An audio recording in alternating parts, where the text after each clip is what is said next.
आप सबके सामने है। अयोध्या में भगवान राम का भव्य मंदिर का निर्माण हो रहा है। भव्य मंदिर का निर्माण हो रहा है। ये परिस्थितियां वही हैं। कुछ लोग थे इस देश में जो कहते थे राम तो हुए ही नहीं, राम के अस्तित्व पर प्रश्न खड़ा करते थे, कृष्ण के अस्तित्व पर प्रश्न खड़ा करते थे, इन्हें मिथक मानते थे। लेकिन राम एक वास्तविकता है। राम भारत की सत्य सनातन धर्म की एक शाश्वतता है, एक सत्य की पराकाष्ठा है। और राम की शाश्वतता पर कोई प्रश्न नहीं खड़ा कर सकते हैं कि अयोध्या में बनने वाला भगवान श्री राम का भव्य मंदिर इस बात का प्रमाण है।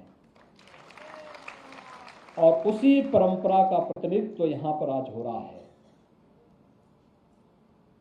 भारत के अंदर वीर नारियों का, वीरांगनाओं का अपना एक विशिष्ट महत्व है। और हर कालखंड में भारत की मातृसत्ता ने संकट के समय में वह एक नेतृत्व भी दिया है। मैं एक दिन महाराणा प्रताप के जीवन को देख पढ़ रहा था। हल्दी घाटी के युद्ध के बाद जब उन्हें अरावली के जंगलों में जाना पड़ा था, अरावली के जंगलों में जब गए, मेवाड़ के राजमहल में ऐसो आराम की जिंदगी जीने वाला एक राजा, लेकिन कुछ ही समय के बाद जंगलों में भटकने के लिए मजबूर हुआ। क्या परिस्थितियां थी?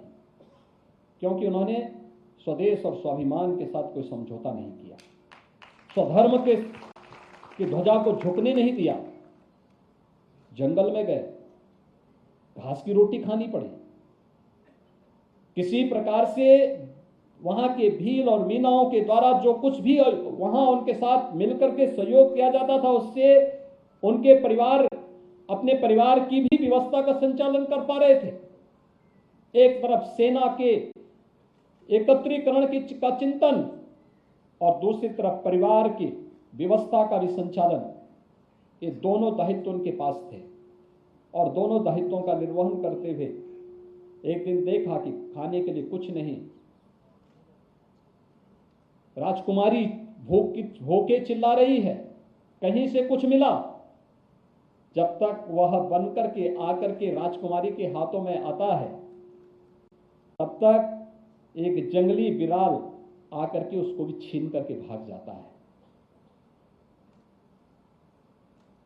राजकुमारी चिल्ला उठती है, भूख से पहले ही बिलबिला रही थी।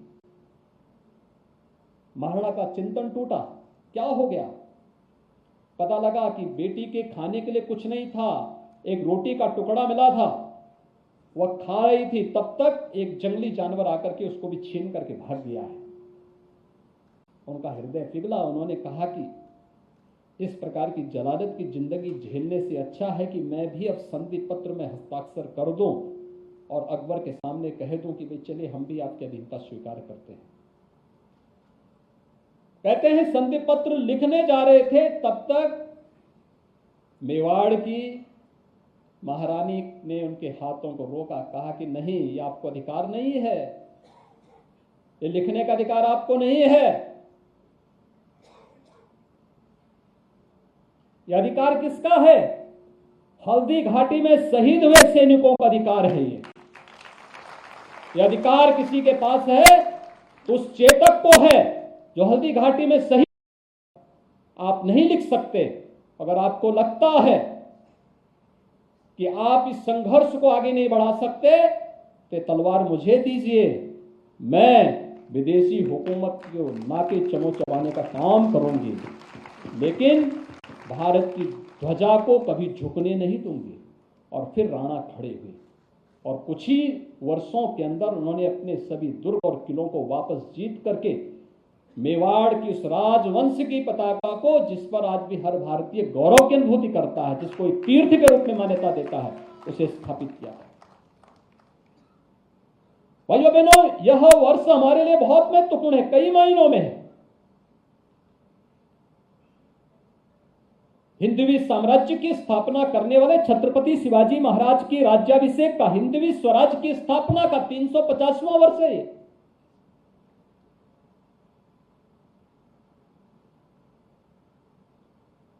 किसी व्यक्ति के बड़प्पन का अंदाजा किससे आप लगाएंगे? बड़ा से छोटा होना ये महानता नहीं हो सकती। छोटे से महान बड़ा बन जाना ये महानता के लक्षण है। और छत्रपति शिवाजी महाराज ने उस कालखंड में औरंगजेब जैसे बर्बर शासक को नाकों चने चबाने के लिए मजबूर कर दिया। उस समय उन्होंने जो हुंकार भरी थी, 17वीं सदी में उस प्रकार का शौर्य और पराक्रम देखना हर भारतीयता को एक नई ऊर्जा के साथ आगे बढ़ने के लिए प्रेरित करती है। उस कालखंड में जब भारत के अंदर सनातन धर्म के बारे में बात करना, जब भारत के अंदर भारतीयता की बात करना, भारत की परंपरा और संस्कृति के बारे में बातचीत करना एक अपराध माना जाता था। उस कालखंड में हिंदवी साम्राज्य की स्थापना छत्रपति शिवाजी महाराज के द्वारा की गई। एक सामान्य घटना नहीं थी, एक असामान्य घटना। और उसकी अगली सदी आती है 18वीं सदी, जिसमें इस भारत को लोक माता देवी अहिल्या का सानिध्य और नेतृत्व प्राप्त होता है।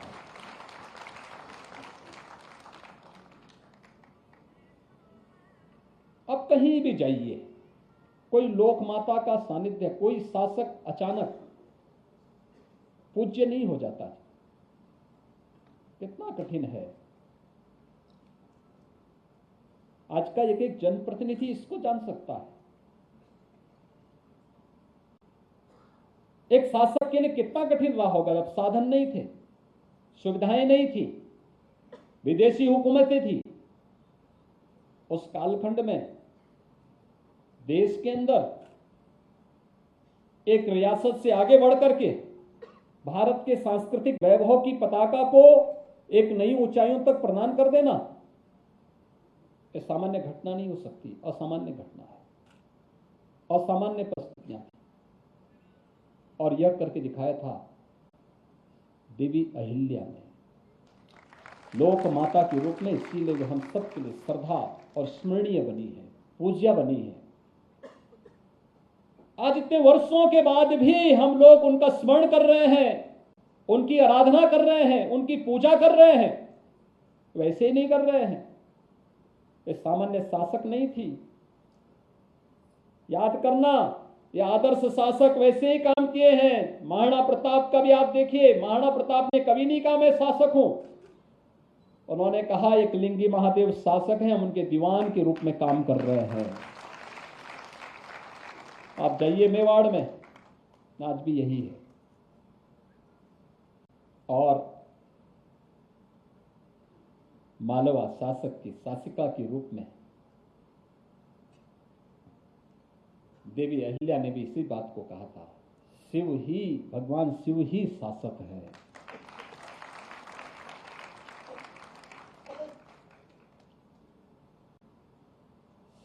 शासन शिव की अमानत है, तो शासन का जो राजस्व है यह जनता की अमानत है, यह जनता को समर्पित है, लोक कल्याण के लिए समर्पित है, अपने लिए नहीं, लोक के लिए समर्पण का भाव, किसी को कष्ट न हो। आज भी आप देखिए ना, क्या क्या नहीं किया उन्होंने। बद्रीनाथ के मंदिर से लेकर के और रामेश्वरम के मंदिर तक, मालवा स्टेट तो अपने एक क्षेत्र में सीमित था, लेकिन उत्तर से लेकर के दक्षिण तक जो कार्य कभी देश के अंदर 4 कोनों में 4 पीठों की स्थापना करके आदि शंकराचार्य ने, केरल से निकले हुए एक सन्यासी ने आदि शंकर के रूप में,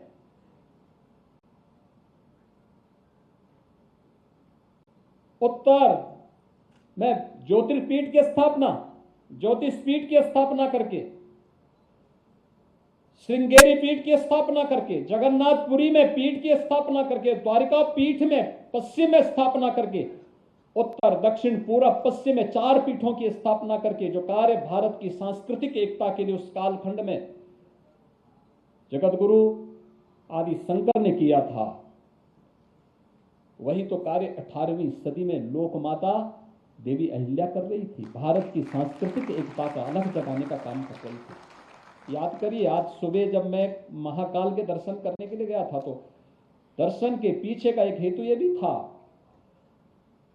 कि एक विदेशी आक्रांता ने भी इस मंदिर को कभी क्षतिग्रस्त किया था।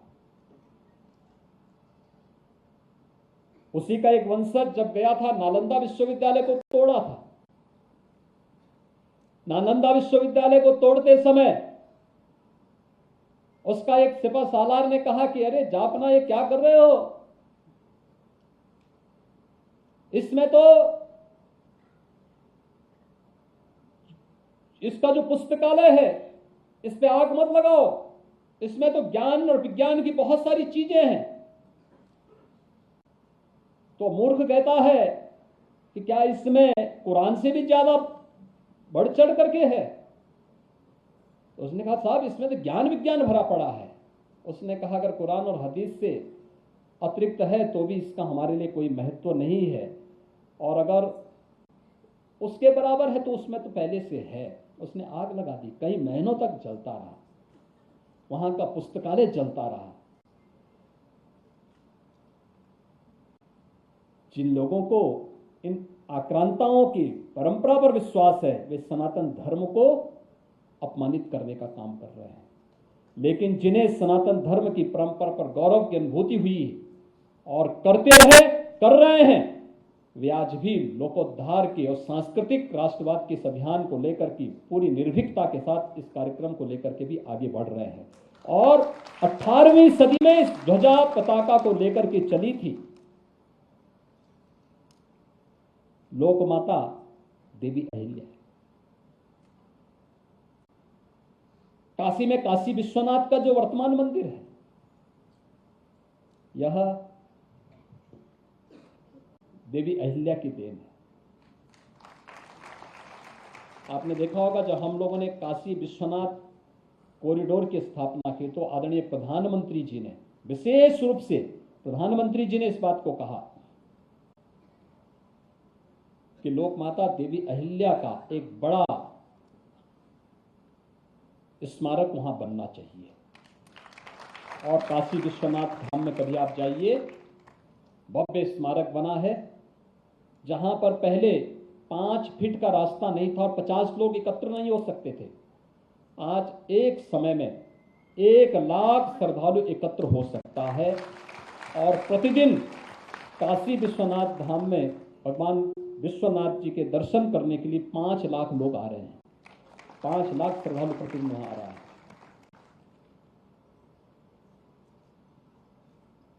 उस 18वीं सदी में लोकमाता देवी अहिल्या ने भगवान विश्वनाथ के भव्य मंदिर का निर्माण वहां किया, काशी में किया। और तोड़ा किसने था? औरंगजेब ने। सोमनाथ का मंदिर,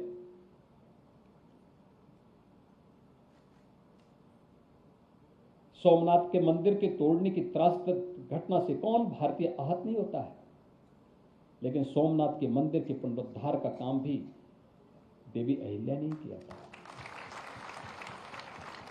भारत के अंदर किसी भी कोने में आप जाइए, केवल मध्य प्रदेश और महाराष्ट्र के अंदर ही नहीं, पूरे भारत के अंदर। और इसीलिए तो कहा जाता है कि भारत भले ही राजनीतिक इकाइयां छोटी बड़ी अलग अलग रही हों, लेकिन उत्तर से दक्षिण, पूरब से पश्चिम, संपूर्ण भारत हजारों वर्षों की अनादिकाल से एक रहा है। वह भारत के रूप में अपनी मान्यता को सदैव बनाए रखा है। आदि शंकर इसके उदाहरण है, प्रभु श्री राम इससे पहले इसके उदाहरण है, श्री कृष्ण उसके प्रांत उदाहरण है, आदि शंकर उसके बाद उसके उदाहरण है। मैं एक दिन चंद्रगुप्त मौर्य के कालखंड को देख रहा था।